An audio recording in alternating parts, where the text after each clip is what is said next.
Welcome to episode 3 of our Shibori-inspired Accordion Concertina journal. Toning and altering papers using sprays and creating a fabric and fiber tag is what we will be showing today. Oh, and bonus, a gear sash made from a stencil. Hello, P here. And I am M. Mariah. Together we are PM Artist Studio. The easiest way to show your support is by liking this video. If you do that down below, we'd appreciate it. Now, let's get started. Alright, so this week, or this episode, I dare say week, because we may be coming and going on this one, I received a lovely packet from our friend Susan Taylor Brown. She has her own store and her own channel, and she does weekly lives on Wednesday. And she was so kind to send me this after I kind of said, hey, may I have some of that cordage? I really think that would be lovely with my Shibori journal.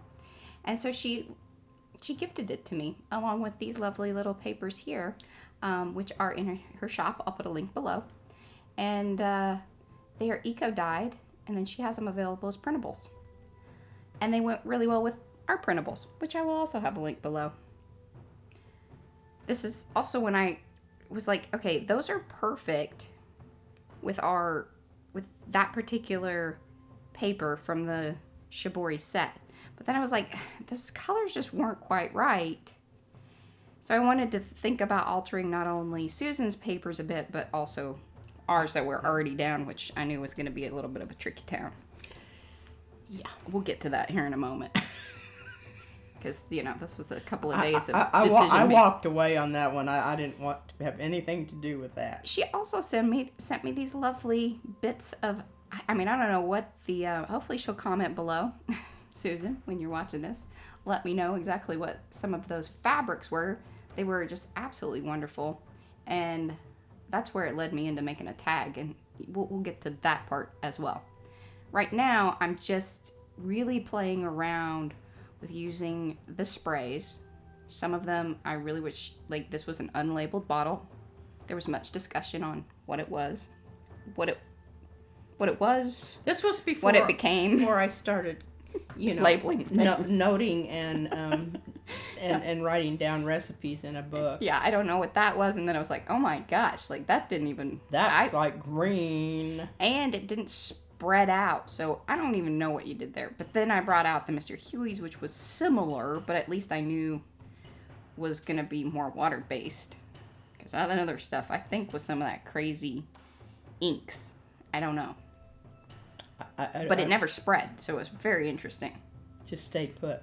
So one of the cool things about using printables and altering them is that depending on how and where you spray, the inks will do different things from the inkjet printing. So that's what I was doing there, is I was spraying it down on my very inexpensive cutting board. Textured cutting board. And then laying it on top, because what it does is it helps push the ink forward, up to the surface again. Whereas if I spray it on top, it pushes it back in through to the paper. And the reason that we know this is because all of the ATC cards that I was doing and our little labels, and I said, I was really thinking about how and why that was happening. What was happening when I did all of the color altering on the printed piece that we would sign. And thinking about how those inkjet, the printed piece or inks were going to react with the different sprays. So there you go. There you go. P just kind of glazed over on me. I don't know why. I don't know if she's processing this. The other cool thing was, when you lay it down on another piece of paper and kind of push it through, you get kind of a mono print-ish. So, you know us, blotter cloths and all. I just did a similar thing with some of the leftover Shibori brush-o mix that we used. Yeah. So this is when I was like, okay, yeah, this blue is just, it's not right. It's too bright. And I need to tone this back. Needs to be dorchied up a bit. And to start, making each piece, see, I'm bringing in Susan's papers there, going, all right, if I want these all to play nicely with one another, they need some common ground. And that blue was way too bright. Now, in the beginning, they were both very bright blue. Yeah. But the other problem was that they weren't playing nicely with what I have envisioned for the rest of this. And already those pieces, like I have Lisa's awesome wax-dyed papers there with the little leaves already glued down. And I love that blue. Like, that is the blue I'm definitely going for. No, and keeping it in that range. Yeah, in that range. Versus the very bright kind of denim-y. There can be little pops of that, and that's what was so brilliant about the piece of fabric, the little pieces of fabric that Susan sent. I mean, you can see that there's just a little hint of it, but again, bringing in that really rich indigo blue. All right, you need to pep up. She's had coffee. She should be a lot more peppy. This one over here. Well, my problem with this is I didn't have a whole lot to do with this other than popping in every now and again and saying, you know, I don't like the way that's working with your other papers. Yeah. So. And then I just turn around and leave. I just drop the bombs and go. Okay, well, I need you to do a little bit of that during the video so you can, they really get the full-on experience. Like Mariah, it doesn't look good together. Then she just gives me a really crusty look, and I just kind of walk away and go back over there and do whatever I'm doing. So Lisa, she made these awesome, I poor me, like, I don't know. I want to watch, like, a 50 million of everyone's videos, but I know that she has these wax things that you can put in your hot glue gun. And so I sort of had that in my mind that I wanted this sort of wax seal thing, but all I have is my PVA glue.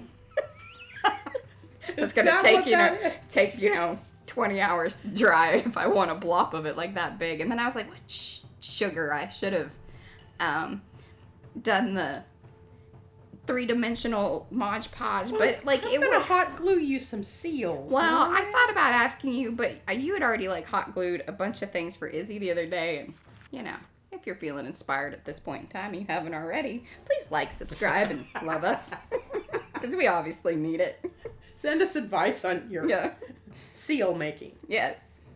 So that's what I did. Hey, it turned out pretty good. Like, it's not a seal thing, but that was generally speaking the look I was going for. And I think what I'm going to do, I didn't do it in this video, is I'm going to come back and collage some of Susan's papers on this. So it is a very Susan, full of all things Susan tag. It's just they weren't dry. So that's the reason they were very, very saturated. As you will they're sitting over there drying. And we've had rain all week, and I mean nothing is drying quickly. Yeah. And then, it's just what I say. So I'm cleaning up my edges over here because things were getting a little wonky and like, all right, let's keep it nice and tight, people. Because that's how I roll. Oh, this is going to be so much fun when we do this challenge that we've got coming up here. Oh, yes. So glad that you are mentioning that. Be sure to tune in this Saturday and next. So that's like May 22nd is this upcoming one, and then the week after that. This week we're prepping for the challenge. And I've already started some of my prepping. Yeah, I've already started some of my stashing. Mm-hmm. Uh-huh. Well, most of it. Have you been stealing any of my stuff? No, I'm not stealing your stuff. I just, keeping my stuff to me because it may end up, if I leave it out on my desk, it may not be there. Yeah, a little bit more of Lisa's paper. So I'm repeating, because this is going to end up on a different... Those really look good together. I really did. Beautiful? I don't know that I realized that you were doing that. I didn't realize that some of Lisa's papers were involved there. I thought it was all of the fabric. Yeah. Oh. They just went together they are like friends. Peanut butter and jelly. Best of friends, and then the cordage. I know, and then, see, it was a little too bright with some of the turquoise-ness of it, which I typically would love, but for Shibori's sake, needed to go a bit more indigo. This is where I absolutely love and adore my sprays, because I feel like I could just put them on everything. I may regret this at some point in time.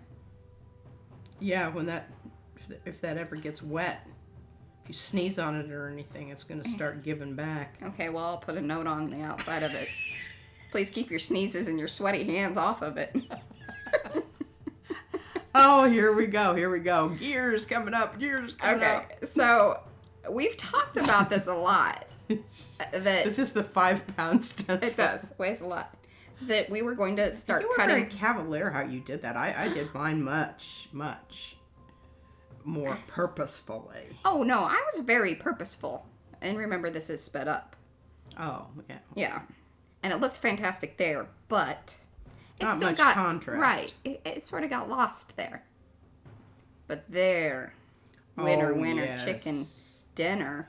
Yeah. So Shibori got a little steampunky. That's all right. You know, those gears they can go in a lot of different ways. well, They're very versatile. And I felt that they were almost like flowers with the leaves. Well, that's what they started off as, you know. Yeah, so these, The stamp. again, like with everything of ours, either starts out as like some kind of sketch, or this was a kneaded eraser stamp. And then we use it for papers. We turn it digital. And by doing that, we can then make it into a stencil. And the reason that, you know, I feel like I should explain that, you know, if I were paying for that stencil, I don't know that I'd be so anxious. But I know that Mariah she's already made me another one. Yeah. And the thing about them is once you use that modeling paste through them, number one, And that was before you figured that out. that was before I figured that out. Yeah. So here we are. This is this phase of Shibori, the lovely tag and the altered papers created by some stuff that our good friend Susan Taylor Brown sent us. And I will be altering some papers And on Saturday also. That looks like lace. I know. It looks like It has the most wonderful texture. So there you go. You can kind of upcycle your stencils that have been caked on by things. Or again, what's wonderful is P has now figured out if you soak them just right. You can get that off. Yep. But that was so lovely. If you haven't, please like the video. Leave us a comment. We really, really love those. It also helps us out. Subscribe to the channel if you haven't already. And be sure to Ring that bell. Thanks, guys. Bye. Bye.